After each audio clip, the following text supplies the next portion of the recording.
बिस्मिल्लाहिर्रहमानिर्रहीम। Dear students, अस्सलाम वालेकुम। आज हम MA history Allama Iqbal open university के course code 5672 ancient culture and civilisations of India के यूनिट नंबर 2 को डिस्कस करेंगे। मैं हूं आपका resource person doctor Qaiser Mahmood, और आइए हम यूनिट नंबर 2 स्टार्ट करते हैं। डियर स्टूडेंट्स, यूनिट नंबर 2, इसका उन्वान है प्री हिस्ट्री और स्टोन एज कल्चर। यानी इसमें हम प्री हिस्ट्री और स्टोन एज कल्चर के बारे में, जब हिस्ट्री लिखना अभी शुरू नहीं हुआ था, इसका जो ट्रेंड है वो स्टार्ट नहीं हुआ था, उस दौर की हिस्ट्री हम इसमें डिस्कस करेंगे। तो डियर स्टूडेंट्स, अभी हम इसमें स्टोन एज को देखेंगे और स्टोन एज के मुख्तलिफ जो फेजेस हैं उनको हम डिस्कस करेंगे, और फिर हम देखेंगे कि हर एक फेज़ में क्या क्या पेशरफ्त हुई, क्या क्या उस वक्त टूल्स यूज़ होते थे, और किस किस तरह से लोग खेती बाड़ी करते थे और शिकार करते थे, और अपनी जो रहायश गाहें हैं वो कैसे बनाते थे, ये हम डिटेल से आज डिस्कस करेंगे। तो चलें लेक्चर स्टार्ट करते हैं। डियर स्टूडेंट, सबसे पहले आपको हिस्ट्री के बारे में मालूमात होनी चाहिए कि हिस्ट्री क्या है। History is drive from the Greek word Historia. History Historia से निकला है, जो कि यूनान का लफ्ज़ है, मीनिंग इंक्वायरी और नॉलेज एक्वायर्ड बाय इन्वेस्टिगेशन। इसका मतलब है तफ्तीश करना या तफ्तीश के ज़रिए कुछ इल्म हासिल करना, कुछ मालूमात हासिल करना, इसको हम हिस्ट्री कहते हैं। It is the study of the past. ये माजी की स्टडी होती है, इसमें माजी के इवेंट्स के बारे में बताया जाता है। History relates to past events as well as the discovery, collection, organisation, presentation and interpretation of information about these events. एक तो ये पास्ट इवेंट के से रिलेटेड होती है हिस्ट्री, और इसके अलावा जो डिस्कवरी, यानी उस दौर में जो जो चीज़ें डिस्कवर हुई होती हैं, जो चीज़ें कलेक्ट हमें करते हैं, यानी जो उस दौर के बारे में, फिर उनको ऑर्गेनाइज करके फिर उसको प्रेजेंट करते हैं, फिर उसे इंटरप्रिटेशन ली जाती है, इंफॉर्मेशन ली जाती है कि ये सपोज कर लें कि एक खिलौना मिला है या एक पोट्री का कोई हिस्सा मिला है, तो इसका मकसद क्या था और ये क्या चीज़ें डिपिक्ट करता है, ये सारी चीज़ें हम इसमें देखते हैं। अभी हम डिविजन्स ऑफ हिस्ट्री की तरफ आते हैं कि हिस्ट्री को कितने पार्ट्स में डिवाइड किया जाता है। तो ये 3 पार्ट्स में डिवाइड किया जाता है: pre history, proto history and history. सबसे पहले हम देखते हैं कि प्री हिस्ट्री क्या है। Events that occurred before the invention of writing are considered prehistory. यानी ये इस दौर की हिस्ट्री है जब इंसान ने लिखना नहीं सीखा था, यानी लिखना अभी दरियाफ्त नहीं हुआ था, ईजाद नहीं हुआ था। Prehistory is represented by the 3 stone ages, और इसको 3 स्टोन एजेस में हम तकसीम करते हैं, जिसको आगे हम डिटेल से पढ़ेंगे। आगे है protohistory, refers to the period between prehistory and history. History और प्री हिस्ट्री के दरमियान का जो पीरियड है उसको हम कहते हैं proto history, during which a culture और organisation had not developed yet but has its mention in the written records of the contemporary literate civilization। यानी ये उस वक़्त इसका कल्चर जो है वो इतना डेवलप नहीं हुआ था, लेकिन ये है कि इसकी जो इसका तज़किरा जो है वो जो कंटेम्प्रेरी लिटरेट सिविलाइजेशंस हैं, ऐसी सिविलाइजेशन जो लिखना पढ़ना जानती थीं, तो उनकी किताबों में या उनके रिकॉर्ड्स के अंदर इस कल्चर के बारे में हमें इंफॉर्मेशन मिलती है। For example, the scripts of the Harappan civilisation remain undeveloped but its existence is noted in Mesopotamian writing. यानी मेसोपोटामियन राइटिंग अगर हम देखें तो उसमें हमें इस हड़प्पा का जो सिविलाइजेशन है, जो कल्चर है, इसके बारे में काफ़ी तज़किरा मिलता है, तो इसको हम कहते हैं प्रोटो हिस्ट्री। इसके बाद है history, the study of the past after the invention of writing and the study of literate societies based on written records and archaeological sources constitute history. यानी इसमें हम जो लिटरेट सोसाइटीज़ हैं, यानी वो सोसाइटीज़ जो उस दौर में लिखना पढ़ना जानती थीं, उन्होंने जो रिकॉर्ड मेंशन किए हैं, आर्कियोलॉजिकल सोर्सेज के ज़रिए जो चीज़ें हमें मिली हैं वो हम जो डिस्कस करेंगे वो हिस्ट्री के अंदर डिस्कस करेंगे। अभी सबसे पहले हम pre historic periods in India वो देखते हैं अकॉर्डिंग टू टूल्स। तो सबसे पहले है पैलियोलिथिक पीरियड। पैलियोलिथिक पीरियड जिसको ओल्ड स्टोन एज भी कहेंगे हम, ये 5 लाख से 10,000 साल तक यानी 4,90,000 साल टोटल ये बनते हैं। इस पीरियड के अंदर जो डेवलपमेंट हुई है ये पैलियोलिथिक पीरियड कहलाता है या ओल्ड स्टोन एज। फिर लेट स्टोन एज मीजोलिथिक, ये 10,000 से 6,000 यानी 4,000 साल तक का जो पीरियड है ये मीजोलिथिक पीरियड कहलाता है। न्यूलिथिक पीरियड जिसको न्यू स्टोन एज पीरियड कहेंगे और ये 6,000 से 1,000 यानी ये तकरीबन 5,000 साल का अरसा बनता है। इसमें जो हमें इंफॉर्मेशन मिली है तो ये न्यू स्टोन एज कहलाती है। कैल्कोलिथिक पीरियड जिसको स्टोन कॉपर एज, इसमें कॉपर का भी इस्तेमाल हम देखते हैं कि शुरू हो चुका था, तो ये 3,000 टू 500। और आयरन एज ये भी इसके साथ साथ चल रही थी जो कि 1500 टू 200 तक ये मौजूद थी। तो ये कुछ पीरियड्स हैं जो कि प्री हिस्टोरिक पीरियड्स हैं इंडिया में अकॉर्डिंग टू टूल्स।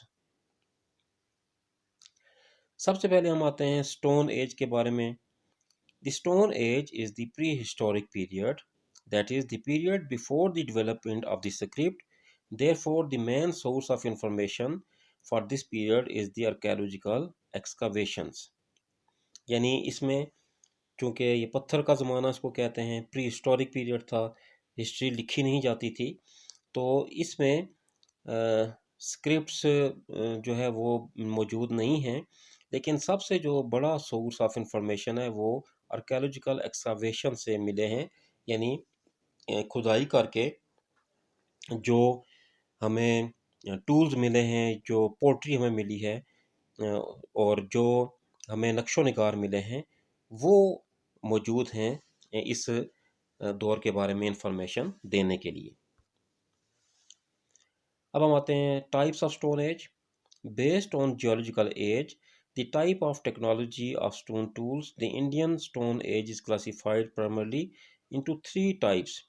3 हिस्सों में हम इसको तकसीम करते हैं और ये जियोलॉजिकल एज के किस दौर में है, फिर type of technology of tools यानी जो टूल्स थे वो कितने एडवांस थे, इसको हम जब लेंगे तो डिस्कस करेंगे। तो 3 पीरियड्स बनते हैं इंडियन हिस्ट्री के स्टोन एज के। Palaeolithic age old stone age जो 5 lakh to 10,000, mesolithic age late stone age जो कि 10,000 टू 6,000 और neolithic age new stone age. सबसे पहले प्लायोलिथिक एज हम डिस्कस करेंगे, old stone age. The Old Stone Age or Paleolithic culture of India developed in the uh, Pleistocene period. Pleistocene period को कहते हैं या Ice Age period, which is the geological period of the age when the earth was covered with ice. यानी इस दौर में ये अंदाज़ा लगाया जाता है कि ये दुनिया जो है ये बर्फ़ से ढकी हुई थी and weather was so cold that human or plant life could not survive. और इतना शदीद मौसम था कि यहाँ पर पौधे और जानवर वो सरवाइव नहीं कर सकते थे। But in the tropical region where ice melted the earliest species of man could exist. लेकिन इसमें जो ट्रॉपिकल रीजन है जहाँ पर जंगलात ज़्यादा थे उसमें जो आइस मेल्ट होती थी वहाँ पर हम देखते हैं कि इंसान के आसार अंदाज़ा है कि मौजूद हो सकते हैं जो जहाँ पर ये बर्फ़ पिघल चुकी थी। इसके हम करेक्टरिस्टिक्स देखते हैं। Indian people are believe to belong to the negrito race and lived in the open air, river valleys, caves. यानी ये अंदाज़ा लगाया जाता है कि इंडियन की जो पीपल थे वो निग्रिटो नस्ल से तल्लक रखते थे और ये ओपन एयर में भी रह सकते थे, दरियाओं के अंदर, फिर दरियाओं के साथ जो वैलीज़ हैं उसमें, केव्स यानी गारों में भी ये रहते थे। Food gatherers ate wild fruit vegetable lived on hunting. ये ज़्यादातर जंगली फल और सब्जियां वगैरह खाते थे और जंगली जानवरों का शिकार करके उनको अपनी खुराक का हिस्सा बनाते थे। No knowledge of houses, pottery, agriculture. इनको ना मकान बनाने का सेंस था, ना बर्तन का सेंस था, ना एग्रीकल्चर का सेंस था। In the upper Paleolithic age, there is evidence of art in the form of paintings. लेकिन कुछ आगे हम चले जाएं Paleolithic एज में, तो उसमें हमें कुछ पेंटिंग्स की कुछ शक्लें मिलती हैं जो मुख्तलिफ जगहों पर मौजूद हैं। Humans use unpolished rough stones like hand axes, choppers, blades, burins and scrapers। और उस वक़्त स्टोन्स भी रफ़ होते थे, और उनको बस तोड़कर उनके एक्सिस भी बनाए जाते थे, फिर काटने के लिए, फिर ब्लेड्स का काम लेने के लिए और स्क्रैपर्स का काम लेने के लिए उनको इस्तेमाल किया जाता था। इसके भी हम फेजेस देखते हैं। Phases of Palaeolithic age. There are three phases according to the nature of the stone tools used by the people. तीन तरह की ये फेजेस हैं, और ये स्टोन जो यहाँ से मिले हैं, स्टोन टूल्स, उनकी उनको देखकर, उनकी नेचर को देखकर ये अंदाज़ा हम लगा सकते हैं। लोअर पैलेलिथिक एज, इसमें तकरीबन 1 लाख बीसी तक ये मौजूद थी। फिर मिडल पैलेलिथिक एज जो 1 लाख टू 40,000, और फिर upper Palaeolithic age 40,000 BC to 10,000 BC तक ये इसके आसार मिलते हैं। अभी हम सबसे पहले लोअर पैलेलिथिक एज को डिस्कस करते हैं। Covers the greater part of the Ice Age. Hunters and food gatherers tools were used were hand axes, choppers and cleavers. Tools were rough and heavy. इनके औजार भारी थे। ये आइस एज का जो दौर है, उस दौर में काफ़ी सारा जो आप कह सकते हैं कि हिस्सा आइस एज का, वो ये कवर करती है एज। इसमें कुछ शिकारी भी थे, फिर खुराक इकट्ठे करने वाले भी थे, और टूल्स भी ये इस्तेमाल करते थे, लेकिन टूल्स वो रफ़ और बहुत वज़नी होते थे। Limestone was also use to make tools. फिर संगे मरमर का जो पत्थर है, इसको भी टूल्स बनाने के लिए इस्तेमाल किया जाता था। मेजर साइट्स और सोन वैली, यानी सोन वैली जो है ये पाकिस्तान में मौजूद है। फिर थर्ड डेजर्ट में चले जाएं, वहाँ पर इसके आसार मिलते हैं। Kashmir, central India and Deccan plateau, ये सारे यहाँ पर इसके आसार मिलते हैं। Middle Palaeolithic age. Tools use were flakes, blades, pointers, scrapers and borer. यानी इसमें स्टोन्स के टूल्स ही थे, लेकिन पिछले जो स्टोन के रफ टूल्स थे उनसे निस्बतन ये बेहतर टूल्स इस्तेमाल करते थे। Tools were smaller, lighter and thinner, पतले और छोटे टूल्स थे। There was a decrease in the use of the hand axes. इस दौर में जो हैंड एक्स था, जो हाथों से इस्तेमाल किया जाता था पत्थर कुल्हाड़े के तौर पर, वो उसका इस्तेमाल कम हो चुका था। Sites are Belan valley in Uttar Pradesh, Luni valley Rajasthan में, पटवार प्लेटू जो कि इंडस और झेलम के दरमियान है, तो ये इस इलाके में ये एज मौजूद थी। अपर प्लेलिथिक एज, इसमें होमो सेपियंस, यानी ये ख्याल किया जाता है कि इंसान जो है वो मौजूदा शक्ल में इस एज में आया था। The period is marked by innovations in tools and technology. इस दौर में जो टूल्स थे उसमें भी बेहतरी आई, काफ़ी तरक्की हुई, और टेक्नोलॉजी के अंदर भी। A lot of bone tools including needles, harpoons, parallel side blades, fishing tools and burin tools. इसमें काफ़ी सारे ऐसे टूल्स हैं जो हड्डियों से बनाए जाते थे, वो भी यहाँ से मिलते हैं। हत्ता कि सुइयाँ भी मिलती हैं जो कि इस्तेमाल होती थी। इसमें जो साइट्स हैं वो बिम्तिका, बिम्बितका, सऊता भोपाल, बेलान, उड़ीसा, ये इन जगहों पर ये मिलते हैं। Mesolithic period या middle stone age. Mesolithic stage of prehistory is also known as the middle stone age. इसको हम middle stone age भी कह सकते हैं। Both Mesolithic and Neolithic phases belong to the Holocene area। ये भी Holocene area का था। इसमें क्या था, टेम्परेचर बढ़ चुका था इस ज़मीन का, और क्लाइमेट बिकेम वार्म, हवा भी गर्म थी, आबो हवा भी गर्म थी, which resulted in melting of ice, जिससे बर्फ़ पिघल चुकी थी, and also broad changes in flora and fauna. उससे फिर तरह तरह के नए पौधे और जानवर यहाँ पर इस एज में पैदा हो चुके थे। इसके भी हम फीचर्स डिस्कस करते हैं मेसोलिथिक पीरियड के। People lived on hunting, fishing and food gathering, यानी लोग जो इस दौर से तल्लुक़ रखते थे वो शिकार करते थे, फिशिंग यानी मछलियाँ पकड़ते थे, खुराक इकट्ठी करते थे, domesticated animals like dogs, sheep, goats and cultivated plants, और इनको एक तो पौधे उगाने का फ़न आ चुका था, दूसरा ये है कि ये जंगली जानवरों को सधाना भी उन्होंने सीख लिया था, यानी कुत्ते और भेड़ और बकरियों को ये घरों में पालना भी शुरू कर दिया था। Thereby paving the way for agriculture, और जब पौधे उगाना उन्होंने शुरू कर दिया तो ये वो टाइम था जब ये एग्रीकल्चर की तरफ मूव ऑन करना शुरू हो गए। People lived in semi permanent settlements along with occupying caves and open grounds.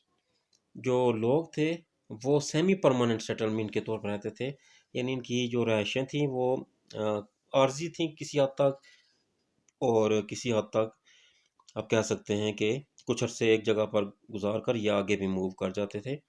Believed in life after death and hence they buried the dead with food items and other goods, यानी इनका एक मजहबी ये भी ख्याल था कि जो इंसान है इसको मरने के बाद भी ज़रूरत होती है, क्योंकि लाइफ होती है इसकी, तो उसको खुराक की ज़रूरत होती है, इसलिए उसके साथ खाने पीने की चीज़ें और दूसरी इस्तेमाल की अशिया भी दफन की जाती थी।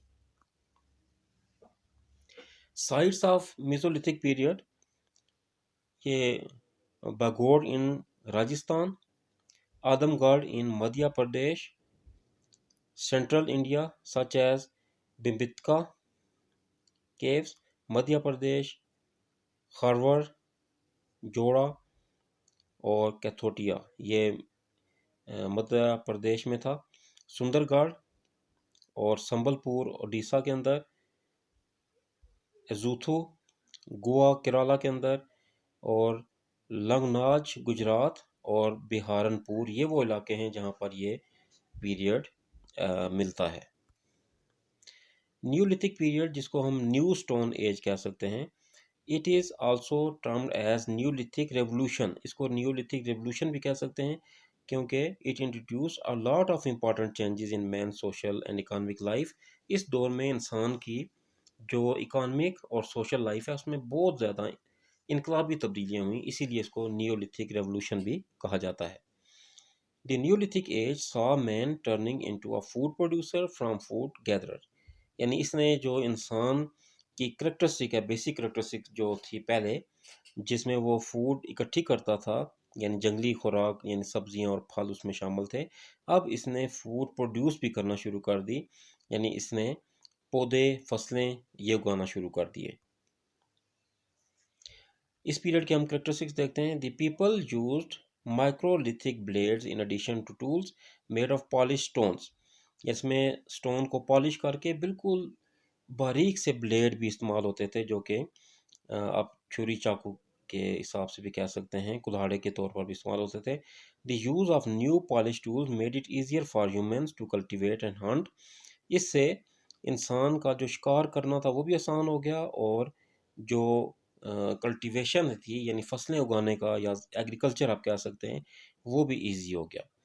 The people of the Neolithic age cultivated land and grew fruits and corn like ragi and horse gram कुलाती, यानी इस दौर में इंसान ने बाकायदा काश्तकारी शुरू कर दी, फल उगाना शुरू कर दिए, और मकई जिसको कह सकते हैं, फिर हॉर्स ग्राम यानी चने जो होते हैं ये सारे इस्तेमाल करना शुरू कर दिए, उगाना शुरू कर दिया। They also domesticated cattle, sheep and other animals, यानी इनको अ, ये पालना भी शुरू हो चुके थे। और इसमें जो इम्पोर्टेंट साइट्स हमें मिलती हैं वो कोलदीवा एंड महागढ़ा, ये जो साउथ ऑफ इलाहाबाद में है, फिर मेहरगढ़ बलूचिस्तान पाकिस्तान में है, फिर बुरज़ा होम ये कश्मीर में, गुफ कराल कश्मीर में, और चिरान जो है ये बिहार के अंदर शामिल है। अभी नेक्स्ट है कैल्कोलिथिक एज जिसको स्टोन कॉपर एज भी हम कह सकते हैं। Chalcolithic age mark the emergence of use of metal along with stone, इसमें पत्थर के टूल्स के साथ साथ मेटल के बने हुए टूल्स भी इस्तेमाल होना शुरू हो चुके थे। The first metal to be use was copper, और पहला जो मेटल थी जो यूज़ हुई जिससे टूल्स बनाए गए वो कॉपर थी। तांबा था। Chalcolithic age largely apply to the pre Harappan phase. ये प्री हड़प्पन जो फेज था उसमें जो लोग आबाद थे वो इस एज से तल्लक रखते थे। But in many parts of the country it appears after the end of the bronze Harappan culture. लेकिन बाज़ जगह पर ये पीरियड लेट स्टार्ट हुआ और वो ब्रोंज हड़प्पन कल्चर के बाद अपीयर हुआ। इसके करेक्टरिस्टिक्स अभी हम देखते हैं। इसमें एग्रीकल्चर एंड कैटल रेयरिंग, मवेशी पालना शुरू हो गए थे लोग। फिर ज़राअत से भी तल्लक रखना शुरू हो गए थे। पोट्री यानी बर्तन बनाए जाते थे, यानी पहले तो खाना पीना इनका इस तरह नहीं होता था, तो इस दौर में खाने पीने के लिए बाकायदा बर्तन इस्तेमाल होने लगे। रूरल सेटलमेंट्स, फिर देहातों के अंदर और रहाइश भी इख्तियार होना शुरू होगी शहरों के को छोड़कर। आर्ट एंड क्राफ्ट भी हमने देखा कि इस दौर में काफ़ी फ्लोरिश कर चुका था। फिर ये लोग मजहबी तौर पर वर्शिप भी करते थे, इबादत भी करते थे। इन्फेंट मोर्टेलिटी, लेकिन ये देखने में आया है कि जो इनके शीर ख्वार बच्चे थे उनके अंदर मरने का रुझान बहुत ज़्यादा था। वो ज़्यादा वो उनकी अमवात होती थी क्योंकि हड्डियों के ऐसे ढांचे मिले हैं जो कि आप कह सकते हैं कि बच्चों के हैं, बहुत छोटे छोटे ढांचे, उससे अंदाज़ा लगाया जा सकता है। फिर ज्वेलरी भी इन्होंने बनाना शुरू कर दी थी और इस्तेमाल करना भी शुरू कर दी थी। इसमें इम्पॉर्टेंट साइट्स की बात करें तो Banas valley south eastern Rajasthan में, फिर दायमाबाद अहमदनगर गुजरात में, मलवा मध्य प्रदेश में, और कयाथा ये भी मध्य प्रदेश में, चिरान सोनपुर बिहार में, और माइशदाल वेस्ट बंगाल में, सोनगांव इनामगांव एंड नासिक ये महाराष्ट्र में, और नौदातोली ये नर्मदा में। तो ये इंपॉर्टेंट साइट्स हैं जो कि इस दौर में मौजूद थीं। तो डियर स्टूडेंट्स, आज हमने कुछ आप कह सकते हैं कि प्री हिस्ट्री, हिस्ट्री और प्रोटो हिस्ट्री के जो फेजेस हैं उनको डिस्कस किया है। और उम्मीद है कि आपको आज का लेक्चर पसंद आया होगा। अगर आपको कोई इस टॉपिक के हवाले से क्वेश्चन पूछना है तो आप कमेंट सेक्शन में क्वेश्चन पूछ सकते हैं, इंशाल्लाह आपको जल्द रिप्लाई किया जाएगा। इसके अलावा आप व्हाट्सएप नंबर जो दिया हुआ है इस पर भी रब्ता कर सकते हैं मुझसे, और ये सामने ईमेल एड्रेस है, इस ईमेल एड्रेस के ज़रिए भी मुझसे रब्ता कर सकते हैं अगर किसी किस्म की कोई कन्फ्यूजन है तो। और आखिर में इस गुजारिश के साथ कि आप ये लेक्चर ख़ुद भी सुने, इसको लाइक भी करें, कमेंट भी करें, और अपने दोस्तों को शेयर करें। चैनल को सब्सक्राइब करें, अपने दोस्तों को भी गुजारिश करें कि वो इस चैनल को सब्सक्राइब करें ताकि हमें हौसला हो और हम इनकरेज होकर और ज़्यादा अच्छे वीडियोस जिस तरह भी एम हिस्ट्री के बारे में बना रहे हैं, बाकी जो एमए के कोर्सेज़ हैं अल्लामा इकबाल यूनिवर्सिटी के, उसके लिए भी हम वीडियोस बनाएं। तो इंशाल्लाह इस दुआ के साथ कि अल्लाह ताला आपको अपनी हिफाजत में रखे, इंशाल्लाह हम नेक्स्ट लेक्चर के साथ जल्द ही आपके साथ हाज़िर होंगे। तब तक के लिए हम आपसे इजाज़त चाहते हैं। खुदा हाफिज़।